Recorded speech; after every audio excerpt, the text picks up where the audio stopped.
ဘဝမှာဘာကြောင့်ဘုံဘုံတို့တွေကငြင်းငြင်းချမ်းချမ်းအေးအေးဆေးဆေးမနေကြရတယ်လေဒီစိတ်နှလုံးဟာအနှောင်အဖွဲ့တွေနဲ့နေလို့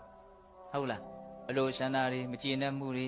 မတိမှုတွေဒါတွေအနှောင်အဖွဲ့တွေရဲ့ခေါင်းဆောင်ကြီးတွေပဲလေ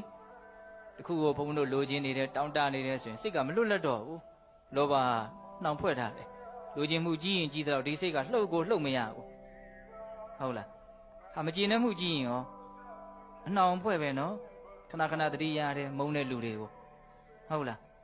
ဒီမကျေနပ်တဲ့စိတ်နဲ့ကြိမ်ဖန်များစွာတွေးတယ်စိတ်ကမကျေနပ်မှုထဲမှာပဲမြုပ်နေဟုတ်လားအဲ့လိုပဲမတိမှုတိအောင်လည်းမကြိုးစားဘူးဒီလိုပဲဘုရုဘာသာနဲ့ပဲနေနေတာသူလည်းပဲပါလို့အနှောင်ဖွဲ့တစ်မျိုးပဲနော်အဲ့ဒီအနှောင်ဖွဲ့ကိုဘုံဘုံတို့ဘယ်လိုခေါ်တော့တန်ရောရှင်နော်စိတ်နှလုံးကိုပူလောင်စေတဲ့လို့အဲ့ဒီတရားတွေကိုပဲနောက်ထပ်ဘယ်လိုနာမည်ပေးသေးတော့ကိလေသာဟုတ်လားစိတ်ကိုမလွတ်လပ်အောင်နှောင်ဖွဲ့ထားတဲ့လို့တန်ရောစဉ်လို့ခေါ်တယ်စိတ်ကိုပူလောင်အောင်ရှုမြိုက်တဲ့လို့ကိလေသာလို့လည်းခေါ်တယ်ဟုတ်လားစိတ်ကိုအမှန်တရားကိုမမြင်အောင်ရှေ့ကနေဖုံးကွယ်ထားတဲ့လို့နိဝရဏလို့လည်းခေါ်တယ်ရေလှိုင်းကြီးများလို့နော်တတ္တဝါကိုအပေလေးပုံတီအောင်ဆွဲပြီးတော့နှစ်တက်လို့အကျိုးမဲ့ပျက်စီးခြင်းဖြင့်ပျက်စီးအောင်ဆွဲပြီးတော့နှစ်တက်လို့ဩဃလို့လည်းခေါ်တယ်အယက်မှုသမားတယောက်လို့သဘာဝတရားတွေရဲ့အမှန်ကိုဘာမှမသိအောင်ဖုံးကွယ်ထားတဲ့လို့လှည့်စားထားတဲ့လို့အရက်နဲ့လည်းတူတယ်တဲ့မနေ့ကအဲ့ဒါကိုပြောစရာကောင်းတာမပြောခဲ့ရအောင်ဟုတ်လားမနေ့ကပဂတိအရက်ကြီးပဲပြောရင်းနဲ့အချိန်ကုန်သွားတာအာတဝအရက်ကိုမပြောခဲ့ရအောင်နော်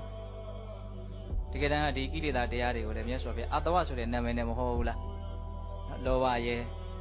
ဒိဋ္ဌိရဲ့မောဟရဲ့ဒီတရားသုံးမျိုးကိုမြတ်စွာဘုရားအာတဝလို့ခေါ်တာလေအာတဝဆိုတာဘာလို့အ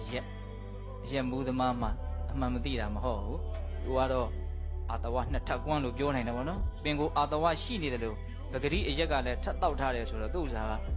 အမှန်ကိုမြင်နိုင်ကြအကြောင်းကိုသိပြီးတော့မရှိတော့ဟုတ်လားပဂတိအရက်ကိုမတောက်မျိုးတော့လည်းပဲတတိမရှိလို့ရှိရင်အမှန်မသိလို့ရှိရင်စိတ်နှလုံးဟာအာတဝအရက်ကြောင့်မူးဝေနေဦးမှာပဲသူကလည်းပဲအမှန်မသိနိုင်သေးဘူးနော်အဲ့လိုနှစ်မျိုးရှိတာကိုဘုံဘုံတို့ဘာလို့မလို့နားလေရကိုယ့်ရဲ့စိတ်နှလုံးကိုငြင်းငြင်းအေးအေးနဲ့တကယ်ကိုပဲအဆင့်မြင့်တဲ့ချမ်းသာတဲ့ဘဝမှာနော်နေနိုင်သွားခြင်းနဲ့ဆိုရင်ဘုန်းဘုန်းတို့ဟာအပမဒလိုအပ်ချက်ကိုဖြည့်ဆည်းပေးဖို့လိုအပမဒလိုအပ်ချက်ကိုဖြည့်ဆည်းမပေးနိုင်ဘူးဆိုရင်ကိုလိုလားတောင်းတတဲ့အဆင့်မြင့်တဲ့ငြိမ်းအေးတဲ့ချမ်းသာတဲ့ဘဝမှာနေနိုင်မှာမဟုတ်ဘူးနော်ပူပူလောင်လောင်ရှုပ်ရှုပ်ထွေးထွေးနေရင်းနဲ့ပဲသွားမှာပေါ့